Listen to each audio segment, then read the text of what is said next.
What is going on, and welcome to another episode of the Time Killers podcast.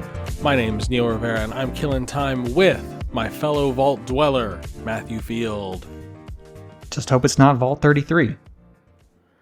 Yeah, based on what I've seen, not a great vault to be a part of. Of course, guys, we are talking about Fallout Season 2, which just wrapped up yesterday. We're recording this on Wednesday, the day after the Season 2 wrapped up. And so, yeah, we're going to be talking about that. And then back half of the show, Matthew and I were going to talk about Cairn. That's the latest from the Game Bakers.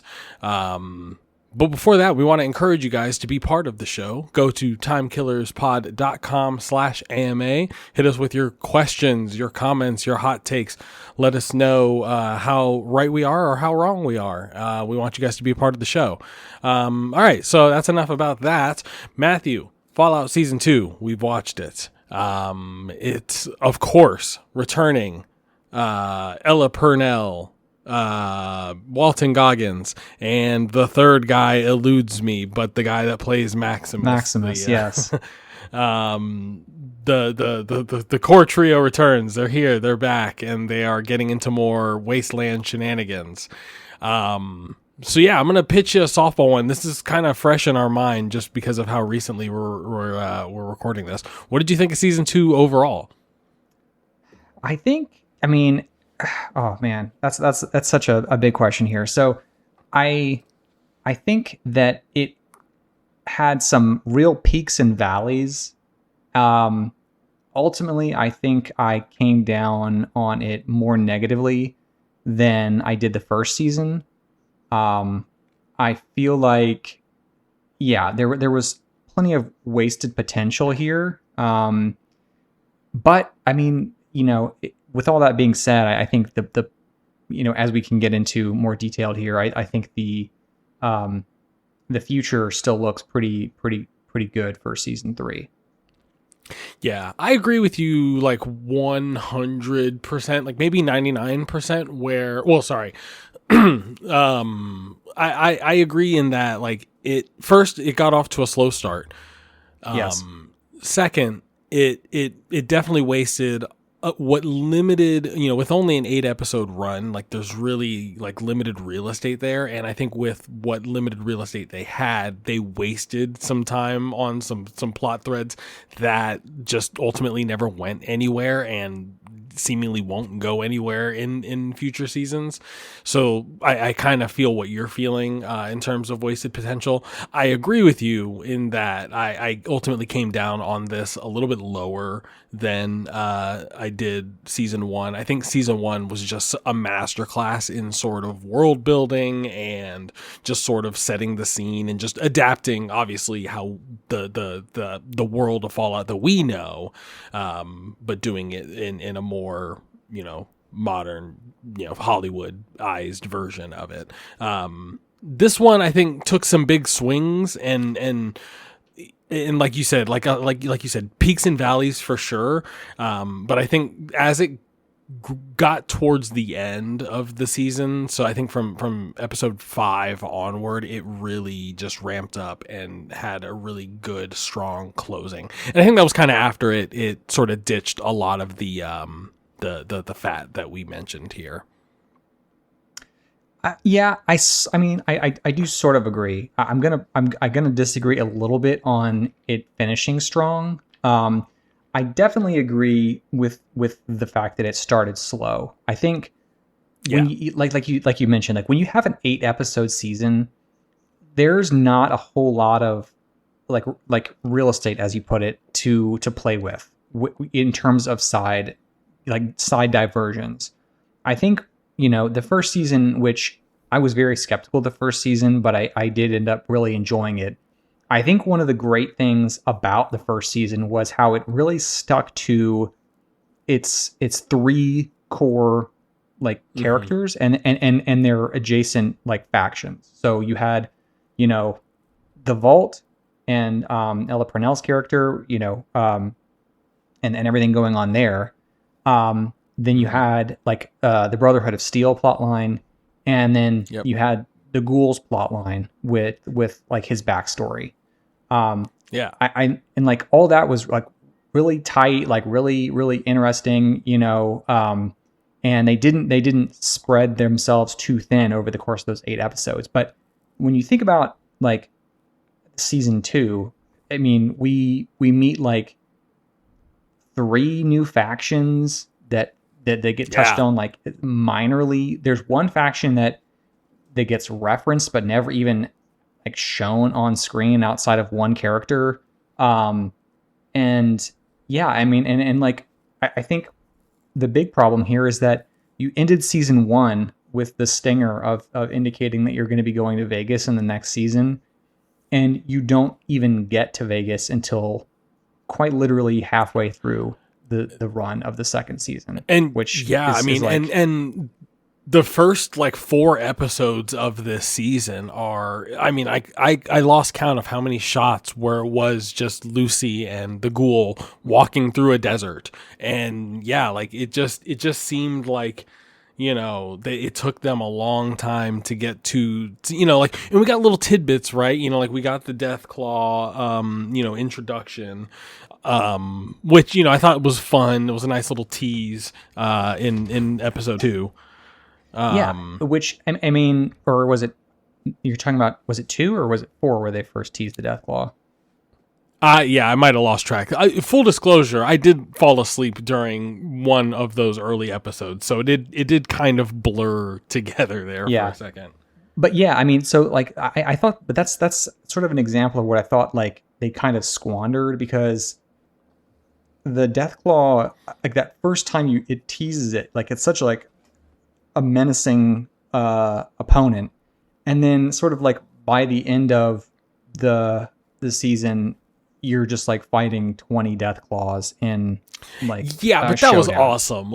I mean, I'm gonna say that like Max's sort of like last stand there in the last 2 episodes, like, we're getting full use, like, and this is me just kind of nerding out as a Fallout fan. I'm sure there are plot holes and like issues that like we can sort of dissect here, but I think, as someone who really ultimately just came to this show just to see the world recreated, it was awesome just to see the power armor and like seeing that extensive of fight sequences, really I thought well choreographed and well done fight sequences with the power armor. Yeah, no, look, I mean, they did go heavy on the power armor this season, and I thought like generally that's one of the cooler parts of the show and the franchise in general. So I don't have an issue with them kind of putting extra emphasis on the armor, but I just think that like everything, all of the Brotherhood of Steel stuff around the power armor, it just kind of spun its wheels this season. Like Yeah. it just felt like excuses to show the power armor on screen, rather than any kind of cohesive plot line. Yeah, and I think that's a good segue into sort of our next point, which is just sort of like talking about like the best and the worst plot lines of the season. I agree with you that I think anything having to do with the Brotherhood of Steel was sort of throwaway this year. I mean, you had, Kumail Nanjiani, guest starring as a Brotherhood soldier from the Commonwealth. So, you get the reference of like the Boston part of the wasteland here.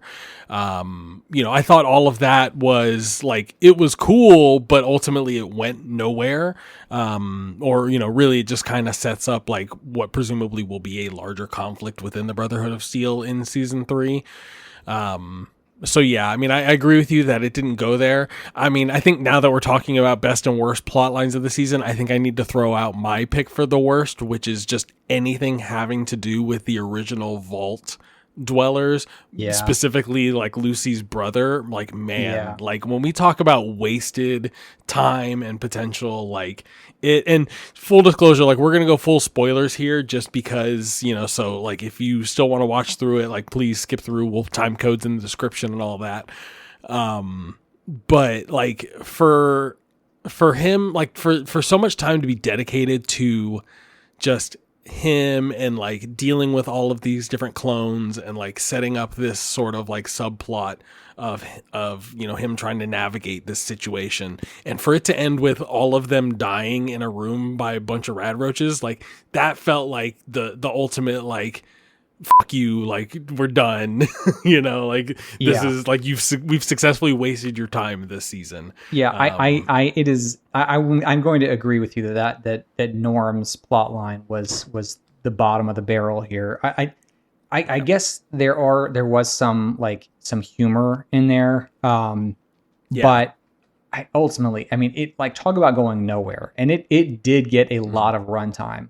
I mean, every Man. episode pretty much there was a that they were showing them on screen, and it just felt like the show feels like it is unwilling to make any cuts or like it will not wrap up a plot line. Like it's not willing to cut anybody off, regardless of how small or insignificant they ever were to the things that are going on. And when I say the original Vault Dwellers, like I also want to extend that to include like the weird like incest acceptance support group subplot, like, which sort of like tugged at this other subplot that was like the vaults, like some vaults got water, the ability to produce water while some didn't. And so there's this conflict between the vaults 31, 32, and 33 about like who gets the water, and like water is getting wasted for, supplies are getting wasted on this like incest support group. But like, once again, like this is all stuff that like I think ultimately didn't add anything. Like it was really, really poor attempts at adding humor. Where I mean, like I will say, I feel like it was just better suited elsewhere. Some of the humor did land for me with the vault stuff, but it's hard to forgive how little like plot wise that all did. I mean, for them to not even to have none of the main characters or any of the people who left the vault 33 or 31, any of that trio of vaults, to have none of them come back to the vault at all this season, like to wrap up or anything to tie it all together. It either is going to happen in season 3, and they've just like we're witnessing the midpoint of a story where like the season ended at an arbitrary point in the story, or it's not going to happen and the plot line just ended going nowhere. So, I mean, yeah, I think if there's one major thing that I think they need to do for the next season is to pick and choose which storylines they're actually going to give screen time to, and limit the rest to either like a bottle episode, where you cover like everything in one episode, or just dropping them completely. Because I mean, I don't know, you're not going to lose any fans of the show by dropping one of those plot lines. No, and especially, the Vault Dwellers themselves, like they're all kind of dopey, and like I get that they're there for comedic relief, but like no one's really there tuning in each week for the dopey Vault Dweller humor. Right, like we get it. I think that's one.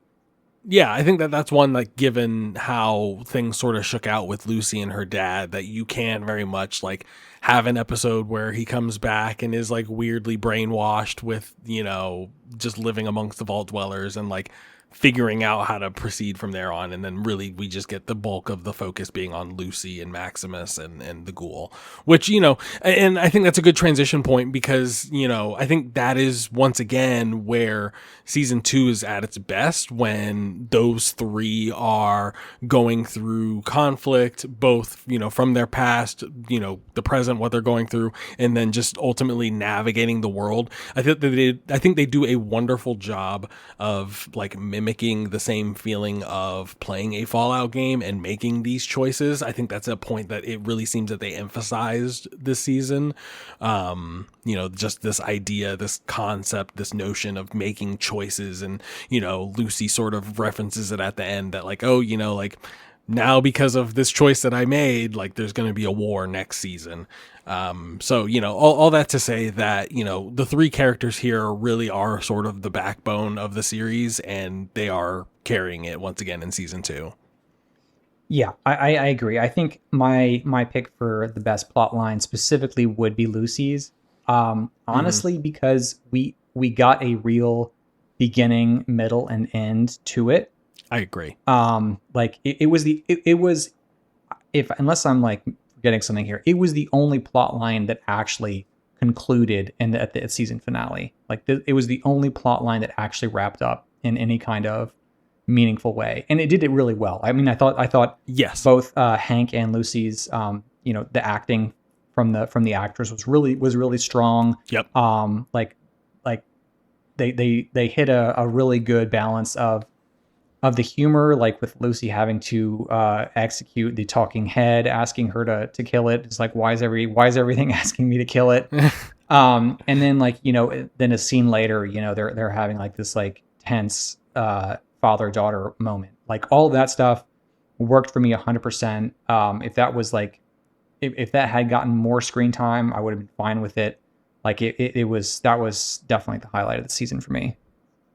Yeah, no, I totally agree with you. I mean, thinking of Lucy's sort of plot line and really just her character and arc overall, it reminds me back to when we had that discussion about Wake Up Dead Man and The Running Man, where she's just this perfect example of a character who just wants to do the right thing in a world that is the total antithesis of what doing the right thing is, right? And so how do you navigate that in a way that doesn't get you killed for being, in a naive way, which I think they do a great job of playing with.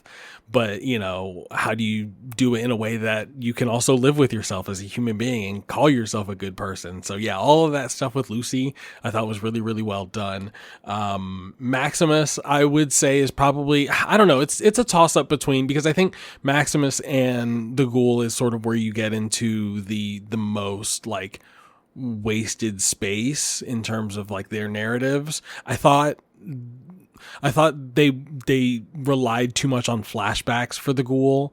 And then we already kind of talked about the Brotherhood of Steel stuff, but I think overall, like, I liked, Maximus's arc and like him getting to have this moment where he gets to be the hero and just, I thought everything there was really well done about like all the townspeople betting on him.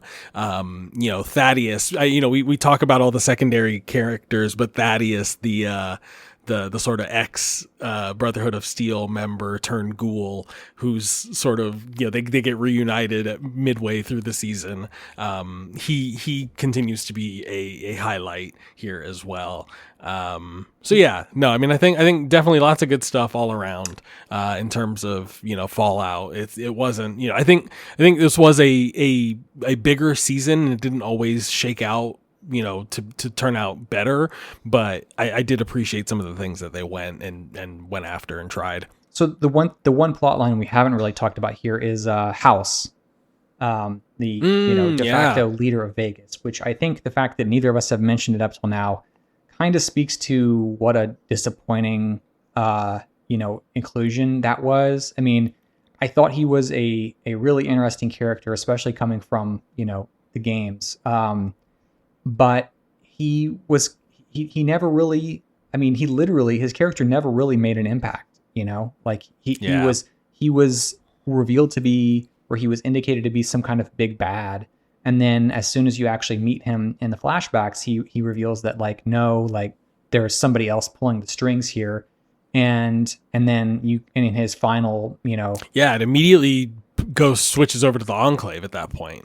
Yeah, and so then it's revealed that the Enclave is kind of like the big bad that he's been worried about, the other actor that has been involved all along, and it basically just seems like his plot line here was just to kind of indicate that there's even somebody like more powerful than him. I mean, I guess he technically introduced the mind control module, but even though he wasn't really using it directly this season. I don't know. That his wrapped up a little disappointingly for me, even though I thought that Justin Theroux did a really good job acting as him in the scenes where he actually was in human form. Yeah, I agree that the acting was really well done. And I mean, I just want to caveat that I never played Fallout New Vegas, which obviously this season drew a lot of inspiration from. So, I mean, I think the Andrew House stuff really sort of felt like a wash to me because, like, he was there I don't know, he was the connection to the past there that the ghoul had, and then also like was sort of a factor in the whole mind control thing. I wasn't crazy about how much they focused on that. Like a lot of sequences where people's heads were exploding. I was like, it got to a point where I was like, I get it. Like we get it. So yeah, I agree that I would probably classify that under like unevenly executed as well. Because it's definitely not something I look back at as like, yep, this is a highlight of the show. No, yeah. And I mean, I think like, again, coming back to like some of the stuff, like the thing about the first season was that it didn't really feel like they were just pandering to fan service. Whereas this season, there were more instances where it's like, oh, like this wasn't really a plot line. You were just here. This was just here because it's in the games and people can kind of do the super mutant, the whole like, you know, when the ghoul gets like impaled and like the super mutant just shows up, and I was like, oh cool, a super mutant, and then like nothing ever came of it. And so I was like, yeah, that's a perfect example. Yeah, I have to feel like the super mutant thing is going to happen in season 3, as well as like Macaulay Culkin's Legion plot lines. Like the Legion was a non-factor here. Like they intersect with the ghoul and Lucy for like half an episode, and then you don't really see them getting mentioned and referenced. And I mean, I again, just like to be clear though, I would rather have like the Legion where you at least see them on screen versus something like the Commonwealth where there's multiple episodes spent trying to, you know, where one of the major like talking points is avoiding war with the Commonwealth when we literally don't see anybody from the Commonwealth other than Kumail Nanjiani. Like I feel like that's just poor writing or poor like it's just poorly done. You can't have like you've got to give me something more to like to invest me in you know the plot line of avoiding war with somebody, you know, like seeing just one side is not gonna do it for me. And ultimately, like how I feel about the show after 2 seasons sort of resembles how I feel about the games, where it's like I am all in terms of just the world, the themes that it's exploring and tackling, the characters, you know, that play a role in each of these games. But like overall, like I don't come to these for the writing, even, you know, like there are like quests that stand out here and there for sure. There are characters that stand out, but by and large, you know, I'm not thinking back on, you know, Fallout 3's story outside of a few moments as being like this like hallmark of storytelling. And so, yeah, I mean, like that's kind of how I come away from season 2 feeling about the show, where it's like, you know, do I feel like it's the best story I've ever witnessed on TV? No, like it's far from it in a lot of ways. But like the way that it really captures this world, the way that it, you know, obviously the vibe and the tone of it all, like it really nails it. And it's, you know, as a fan of these games, it's really cool to see a lot of these things, you know, the Gauss rifle, the Death Claw, like we got a lot of Fallout debuts this season. So it was really cool to see some of that stuff. For sure. I mean, visually, it's great. Like it's well directed. Like the set design is awesome. The monsters and even the CG is really good. I think the music works really well too. Like this is, you know, Jonathan Nolan who did Westworld, and I can see or hear some of the Westworld kind of audio touches. I don't know if it's the same person doing the audio for them, but I know he was kind of like the showrunner for both of those. And yeah, I'm like, it's from a world building perspective, they do a really good job, I think. And to be clear, I'm not expecting like Shakespeare here either in terms of writing, but I do need there to be like some people like making impactful choices. Like I come back to like The Walking Dead, and you know, there was a lot of seasons of The Walking Dead. I'm not going to sit here and defend all of them, especially some of the later ones. But in those early seasons, like characters were making impactful decisions. Characters were dying. You know, you had your core characters that you knew were kind of bulletproof, which is fine. But you also had like a rotating side cast of characters that would that you genuinely did not know whether they were going to survive or not, or how long they were going to survive for, because the threat of like them leaving or dying or something had been set.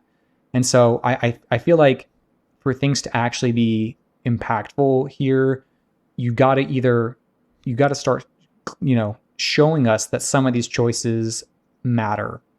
Like you can only have people make a choice that somebody else is able to like worm their way out of so many times before it starts to feel like there's no stakes in what anything is happening.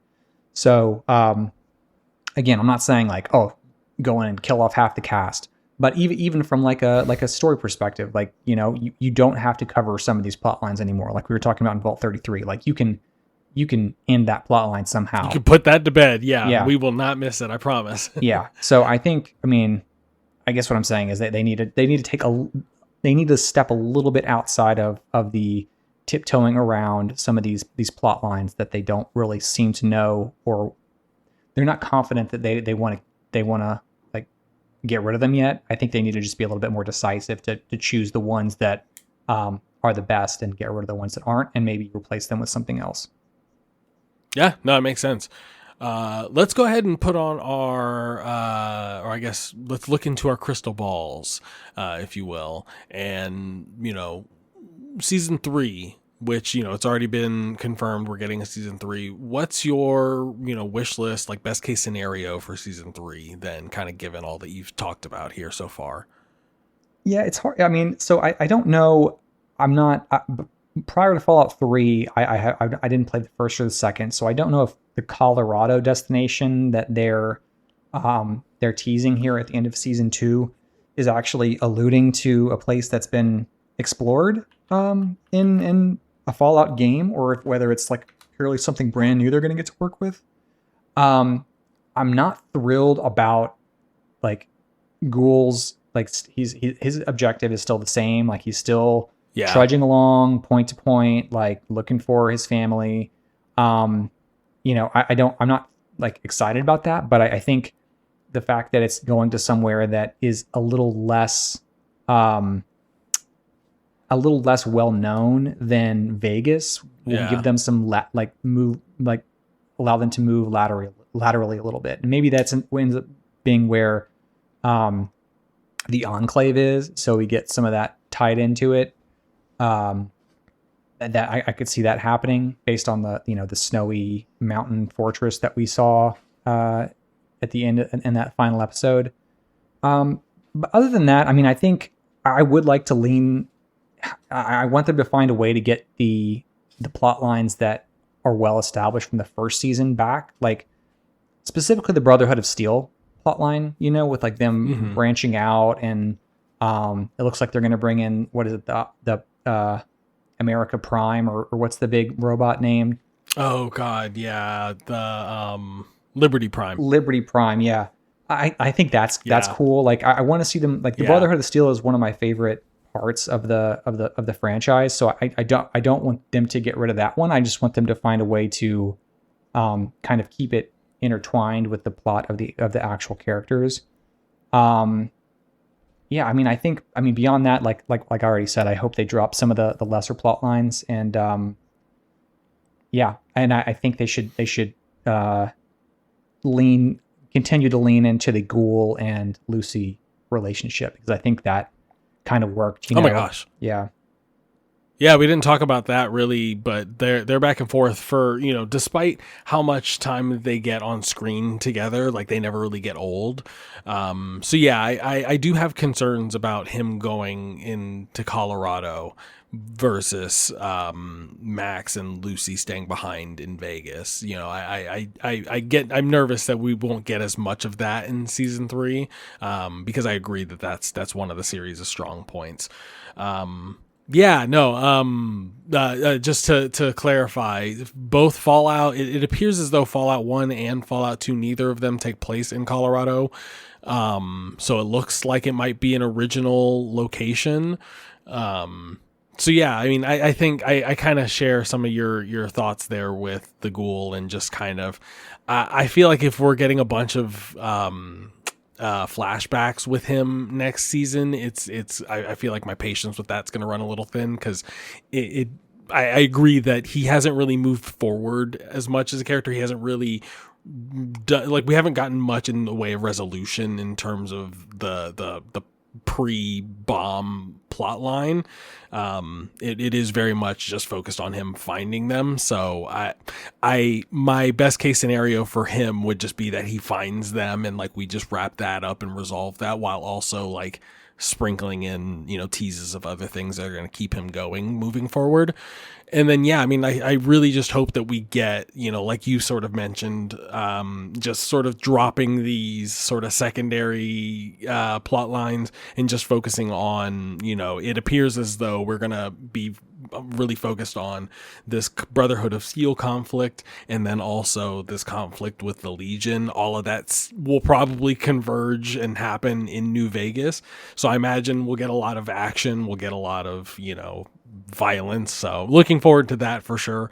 But yeah, I want to see, a little bit more focus next season, and just like, let's focus on just doing the things associated with our sort of three main pillars really, really well. Yeah. And I did just look it up. So Colorado is known for being, this is from the fandom wiki, so take this with a grain of salt here, but it is known to being under control much of it is under control of the Legion. So there's your connection with the Legion, and cool. Continuing their plotline in Colorado. Well, cool. Matthew, we've talked a lot about Fallout, and we're about to go to break. But before we do, I really want to pitch you a question that kind of feels weird talking about in 2026. We've got season 2 of the Fallout series. Obviously, Xbox has been taking advantage of this. There's been, I've been watching this on Prime Video, and it seems like every episode is accompanied by Xbox ads encouraging you to get in and use, Xbox Play on Game Pass, what have you. What do we feel about, like, where's Fallout as a game series, as a franchise? What, like, I know there was a little bit of hullabaloo going around, there was a countdown timer. People thought it was going to be remasters of 3 and or New Vegas.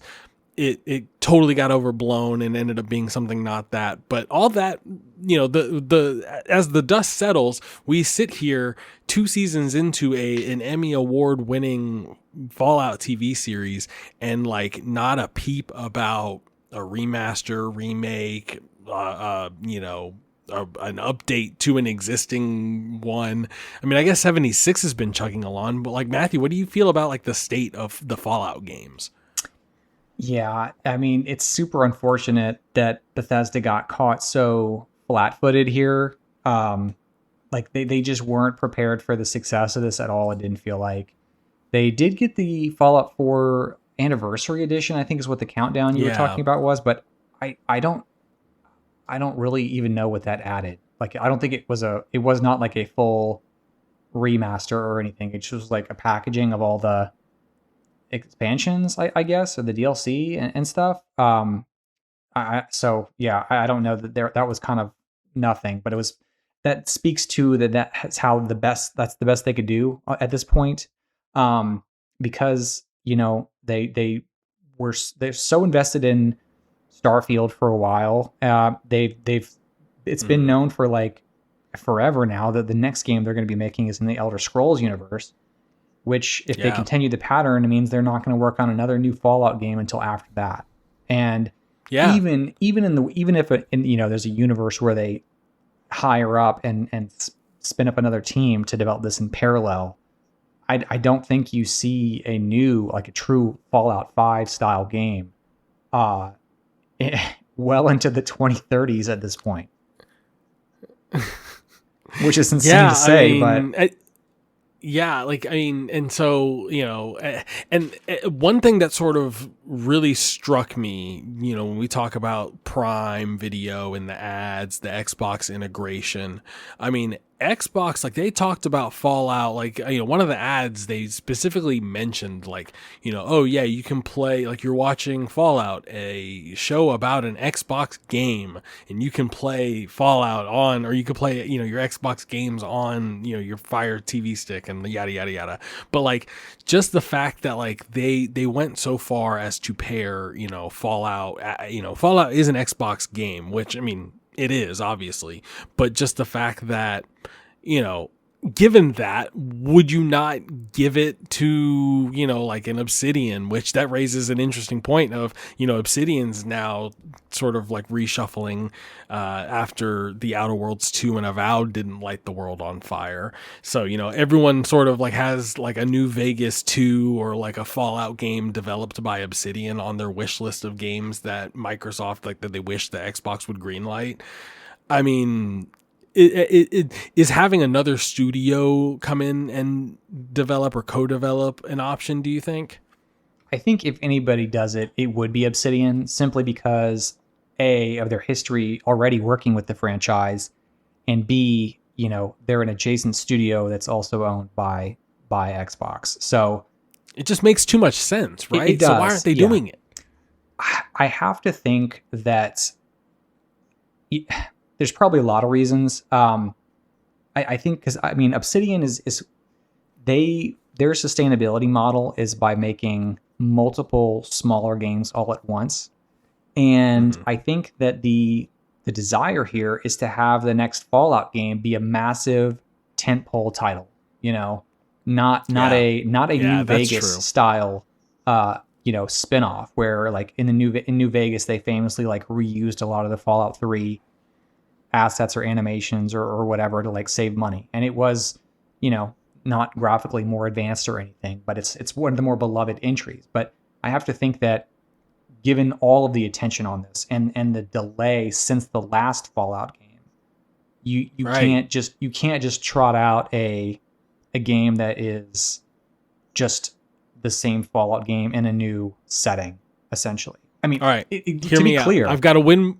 Yeah, go for it. I was gonna say, I've got a win-win situation here.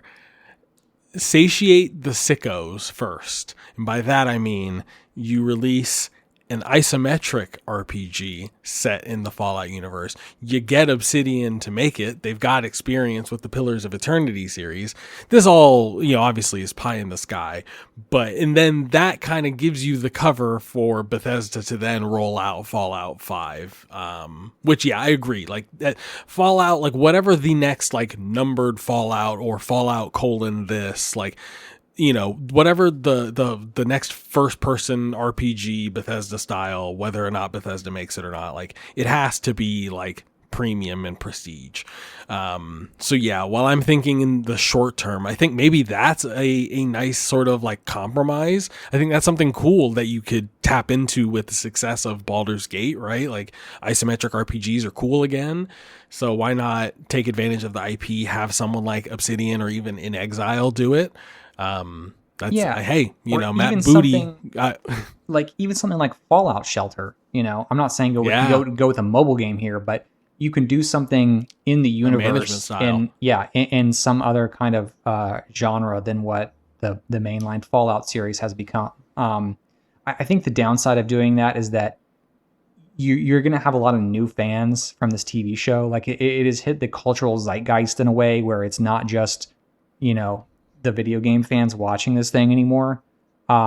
You're actively attracting new fans to the franchise here. So whatever their next release is, I think they want to make sure that they're putting their best foot forward to kind of retain those fans. But yeah, in any case, I think it's whatever the next Fallout game is, it's going to be almost certainly after this series has concluded, much like Last of Us, where all they could do was repackage the games that have already come out, and even Game of Thrones, which has not seen a new book release since the series started. So this is just kind of one of those things that's unpredictable and that maybe just happens for a reason. Well, we will find out when Fallout Season 3 comes out, whether or not it's good. And then we will find out when when we will be playing the next Fallout game when Bethesda decides that they're going to make it, I guess. But in the meantime, we're going to go take a break. And when we come back, we're going to be talking about Cairn.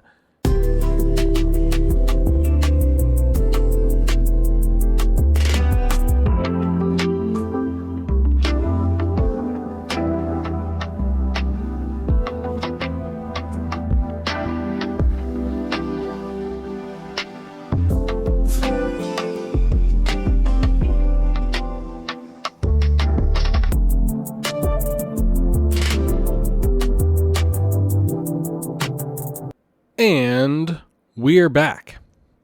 Matthew, I'm not going to put you on the spot, but I take it that you are a man who has climbed many a mountain in a video game in all your years of playing video games. Am I right?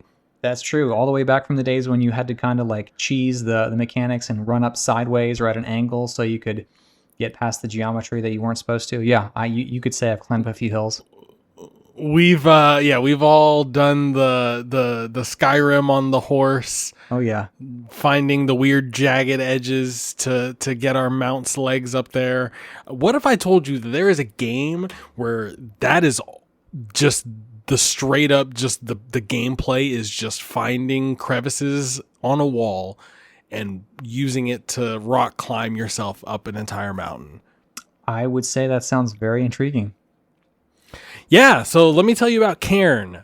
This is a game made by the Game Bakers, which is a development studio that is very close and near and dear to my heart.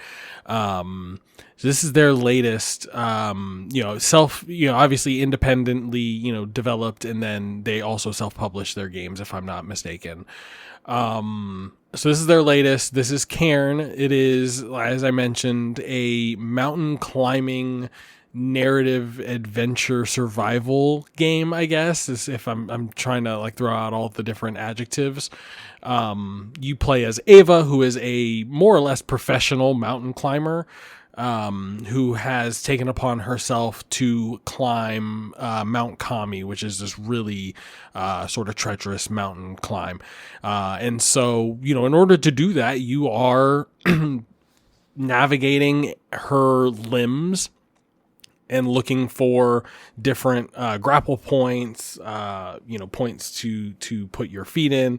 Really the name of the game is all about maintaining a center of gravity, making sure obviously that like where you are holding onto on the wall is can support you, and that you're holding it in a way that can support yourself. It's a very physics driven game, and so because of that, it's pretty challenging. It's if you've followed video games, there's a game that came out last year by Bennett Foddy, the guy who made Quap. It's called Baby Steps, and it's kind of this weird sort of similar thing, right? Physics based. Movement is very intentionally difficult. So if you look at video for Cairn, you'll kind of it looks janky, like there's a jank to it. But really, once you learn the mechanics and start figuring out like how things work, and the actual mechanics of scaling a mountain, by yourself, it is an interesting gameplay loop. So Matthew, how long have you played Cairn so far, and like top level, what are your thoughts on it? I've played maybe 4.5 to 5 hours of it so far. I think I would say maybe getting close to a third of the way through. It feels like, judging by the map of the mountain and everything. Not entirely sure on that, but yeah, I'm really enjoying this so far. I think the comparison to Baby Steps is a good one. I would say this mechanically is somewhere at a midway point between Baby Steps and Death Stranding, in that you are, Death Stranding, you are presented with environmental challenges, but you're still fundamentally moving just a stick to walk over things, and you're using your triggers to kind of balance yourself when needed. Whereas in baby steps, you are literally using the press of the triggers to control, like to pick up each of your feet, and then the stick moves each of those feet forward individually. And it's like intentionally unwieldy, like it's meant, like baby steps has this undertone of humor to it. Like you're supposed to fall, you're supposed to, like make a fool of yourself. It's supposed to be funny. Yeah, but it's also putting a huge amount of friction between even the most basic of tasks. And I think that while Cairn is difficult, it doesn't go quite that far. Yes, it is challenging to move around when you're up on the mountain. I think it is notable that you are not always on the side of a mountain. Like there are some interludes where you are walking around normally, like a normal third person game, where you can kind of pick up things on the ground or read diary entries or things like that. But once you're up on the mountain, you're rotating essentially. You're pressing the X button to lock in your one of your feet or one of your hands at wherever it's hovering over, and then you're moving the next limb. Either the game is judging it for you, which one should be moved next, or you can manually select which limb that you want to reposition next in order to maintain your balance. And I think that there is just it's just the right amount of challenge there. Like I think it's well tutorialized, and I think that the very beginning of the game you're kind of in like a rock climbing gym where you get to practice this using like actual rock climbing gym handholds before you get to a mountain, and you kind of put that into practice. Right. I think that's very effective in teaching you how this works. I don't know. It's such a great tutorial. Like the intro to this game is just so good, because it does the thing that a lot of Dark Souls games do, where it walks you through and handholds you, but instead of like immediately kicking your ass after it, or like at the end of it is like, all right, like here you go, like you have your stepping out of the vault moment of like, here's the mountain, like do it, like, because very much by the end of that tutorial I was like, all right, like I got the systems down, I can do this, and like it's like boom, here's the mountain, go. And like very much it is an open world. You can choose how you move about this mountain. There are multiple paths you can take. I mean, many paths that you can take. And I mean, like you alluded to like the exploration, like there's different pieces of lore that you can pick up, and there's an indigenous group of people named the troglodytes that live there that you start learning about. I mean, I've played about 10 hours, so I'm a little bit further than you. I looked up how long to beat, and how long to beat has it at 10 hours for the main story. I feel like I'm at like 75% there. I definitely struggled there in the early going of just the like the time management of it all, and I think that's a good segue to talk about like the survival elements as well. But I mean, overall, I've been enjoying my time with it. I agree that the core climbing is challenging enough to make me think about what I'm doing, makes me lock in, so to speak. But it gives you enough benefit of the doubt through just Ava's natural talent, right? Like you can chalk a lot of this up to like the fact that she's professional, she knows what she's doing, and like the things that I'm doing, or the things that I'm making her do through the my planning and movement, like they look really impressive, and like as as someone who isn't a climber, like it's sort of like amazing to see some of these things. So it's a testament to the game that it allows you to do these things with relative ease, despite it being challenging inherently. But Matthew, I do want to talk about the other side of the coin, so to speak, of Cairn's gameplay, and that is the survival elements. So in addition to climbing up the mountain and having to manage just the pure locomotion of doing that, you're also managing hunger and thirst and your overall like warmth. And then of course like your overall health as well. Whenever you fall from a ledge, you take damage. Another thing that we didn't sort of mention was that you have like an inventory system as well, and included in that is like pittons, which sort of act as like a checkpointing system. So you screw the pitton into the side of the mountain to prevent you from falling to your death. So, all that to say that you're managing, inventory, health, stamina. How does that work out for you so far? 4.5 hours in, Matthew. Is it a lot to manage, or do you appreciate the extra challenge on top of the locomotion? This was one of the more surprising aspects of the game. Like I didn't really, from the promotional materials and the trailers they'd shown, I think they did display this, but I didn't really get how big of an impact this was going to have on the minute to minute gameplay. And I think it works for me. I think it really, even like it's a great example of mechanics that could somehow be seen as like frivolous or unnecessary, actually really contributing to the world building that they're doing here. Because having to rely on all of your own, everything you bring with you, and yes, you're finding like, flowers, mushrooms, or like garbage even that other people have discarded on the mountain. It's really contributing to a sense of place and the fact that yes, you are alone up here. You have what you pick up and what you brought with you, and you have to like you were out here to like do a sport essentially, but you were like this is something like this. The whole thing in the game is like this mountain has never been climbed. The summit has never been reached by a human before. And it is all kind of contributing to this like very like Mount Everest feel of like your supplies can be dwindling, and you're hungry or cold or injured, and you've got to find a way to move forward. And I think I mean even the inventory management itself is actually pretty satisfying with the way that you display the stuff in your bag.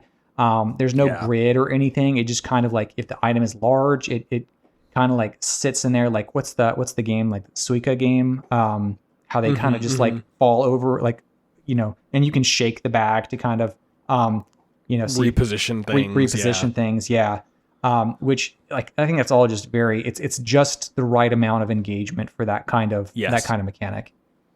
I think all of that stuff, I think on a surface level, the inclusion of all of that stuff is necessary, because if it were just the physics of climbing up the mountain, it would get old really quick. It adds an urgency that, okay, like you got to get moving. If you don't, like you can't just like fumble around on this mountain or else you're going to starve to death, right? Like you have to like act with precision and urgency, and then also like the inventory requires you to make decisions, and when's the right time to cook a meal, eat a meal.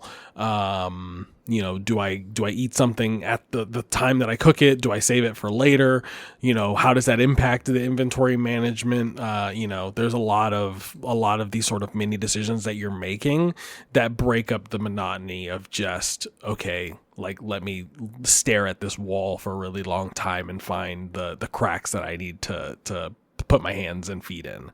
I think it's really good. My one sort of critique or criticism so far is that I think the passage of time moves a little bit too quickly on the standard difficulty. There are two difficulties in the game. There is sort of like the standard, like what they intend the difficulty to be, which I think is the more difficult of the two. Then there is the story mode where like the survival stuff isn't as intrusive. And I think looking back, I almost wish I had chosen that just because of how quickly those meters dwindle. There are times where I'm like, okay, like struggling, trying to find the right path to get on. And then, oh crap, like all of a sudden I'm hungry. And, I started this climb with a full stomach, full, everything maxed out essentially. So what I've essentially started doing is instead of really engaging with a lot of that stuff in a meaningful way, I've just been save scumming, it's like, okay, let me just get up, like find the right path that I need to take. Okay, as many times as it takes to screw it up, I'll die, I'll fall, whatever. But once I find that path, I'll just essentially go back to the most recent save, go take that path and knock it out, get to the next save point. So, I think just the way that it's tuned, it encouraged me to not interact with those systems at face value. So I would say, like, if you're someone who is curious about the mechanics of it all, because I think that's going to be the more challenging hurdle for this game to overcome with like a casual player, is like just the physics based gameplay of it. If someone more casual picks it up, I would say do the easier difficulty, because a lot of that stuff can be a little bit brutal. But I do appreciate its inclusion, nonetheless. Yeah, I do agree. I think the time management is a bit, it can be a bit awkward, both in terms of like the day-night cycle as well. But yeah. The sort of catch-22 that you're describing has shown itself for me as well, where it's like, I'm low on supplies, I'm hungry, like that hunger meter seems to go down very quickly. Real quick. I think especially when you're climbing, I think that accelerates it. But you have to like, okay, like I'm at a little like ledge here. I need to explore to try to like find stuff, but I'm disincentivized to doing that because I need to like get to the next area and to get off the mountain, right? Like I need to explore for more supplies, but I don't have, like, in doing so, I'm wasting the supplies I do have. So it's like, and some of that I think is intentional, and I think it can work well, but I think maybe the tuning of it is just a little bit off there. But I think like what you're saying about the on ramp for like casual players, I think that's actually an interesting aspect of this, because I would love to know what somebody who doesn't play a lot of games but likes rock climbing would think about this game. Like, my wife, she has done some rock climbing, and she was watching me play a bit of this game. She's like, it's really incredible how having rock climbed in real life, like the vision that you have to have in terms of like looking two steps ahead for handholds and how you have to try to progress, actually translates into the game. Like you don't want to find yourself into a dead end, and so that's a skill that like real rock climbers have to learn, and it's present here. So I think, I would say the easy, if you were introducing this to somebody who likes rock climbing, doesn't play games, I would say you should probably do this on the story difficulty, because I think like for somebody who just wants a rock climbing game, like there's not really very many of those. Like you had Jusant a couple of years ago. But if you're into rock climbing, it's not like a Madden comes out every year for you, Yeah. Like I think so. I'm glad they included the story mode. I haven't tried the story difficulty out myself, but I hope that I really hope that somebody who likes rock climbing but isn't a huge gamer will actually find their way to this and enjoy it. Yeah, I agree, because there's an authenticity here that I would really love to get that perspective on, because like as an outsider, it really does seem really impressive and seems really lifelike how she's able to do these things, and how, like how it got me thinking like a rock climber would and probably should in these scenarios. So yeah, I mean, it's and I think, another thing, sort of to the game's credit, is that the tutorial isn't very tutorial-y. It is essentially just that rock wall area, and really all of the different interactions in the game, like the way like the pittons work, the way that cooking works, and the different recipes, like none of that is given to you, and it's all sort of left up to you to figure out based on like what limited information that they give you. So yeah, I mean, I fully intend to see it through all the way to credits. It's just just like I've been really sort of pacing myself and doing the save scum thing. So I wish like I said I had done the easier difficulty. But yeah, I mean, story's great, voice acting is phenomenal, really contributes to that feeling of frustration when you fall. Like the voice actor for Ava does really it's a so phenomenal good. job. Yes, the yell, the scream. It's like, yeah, like that is so agonizing, believable. man. Yeah, I love that actually. Before we sort of send off the show, really, I just wanted to talk about the game bakers as a team here, because like I said at the top of this segment, I kind of have this great appreciation for them. So for those of you who don't know who they are, they developed and released Fury, which is one of my favorite sort of more underrated, like under the radar gems of last generation. It's essentially a boss rush game. It's got some bullet hell elements, hack and slash, and then their most recent game is Haven, which was it's kind of a more ethereal, like it was like turn-based RPG, but then it had some exploration. I didn't play too much of it, but really I just wanted to give them a shout out, really, because from Fury to Haven to now Cairn, like it is such a really wild arc and just such a distinct, three distinctly different games that all sort of hit in different ways.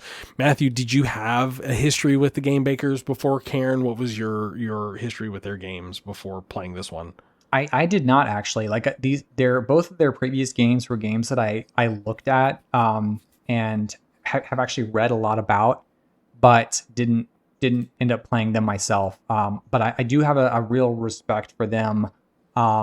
Each of their games is very different from one another. They're not being typecast into a specific genre or even a specific type of story. I think they did kind of, in one interview, kind of link them together in terms of like I forget what they called it, but like this is like their like pushing humans to their limits type trilogy. Like each of their characters were like about pushing a certain element of humanity to a new height or something like that. Something like that. I could be getting that. Yeah, wrong, that sounds like remembering Fury's story, like it was vaguely like it's people who are kind of pushed to the limit and just like, what do you do when you're like on the edge, so to speak. Yeah, and I think that's cool. And yeah, all their games have really nice artwork. We didn't really talk about that with Cairn, but the art here is very nice. Like the colors and the art direction, it's all very, very nice to look at. So I'm glad that I've finally gotten to play one of their games and really enjoying it. I won't stop beating the Fury drum. So if you ever get around to playing that one, it is essentially like, if you're a fan of Shadow of the Colossus, just these boss rush, each boss is just visually distinct, mechanically distinct. Art style is amazing, and just honestly one of the sickest soundtracks I've ever heard in my life, in a video game for sure. But yeah, that's going to do it for our show today, guys. Thanks for hanging out with us and listening to us ramble about Fallout and Cairn. If you don't already, please subscribe to us on your podcast service of choice. Follow us on your social media platform of choice. If you don't know where those are, you can go to timekillerspod.com, find us, listen to any previous episodes. Once again, you can go to timekillerspod.com/AMA. We want you guys to be a part of the show, ask us questions, drop your hot takes. And yeah, Matthew, anything you want to say to people before we log off? See y'all out there in the wasteland and or mountains. Yeah, be safe out there. Watch out for people who try to put chips onto your brain that make your head explode. Please don't do that. But until then, we love you, and we will see you on the next episode.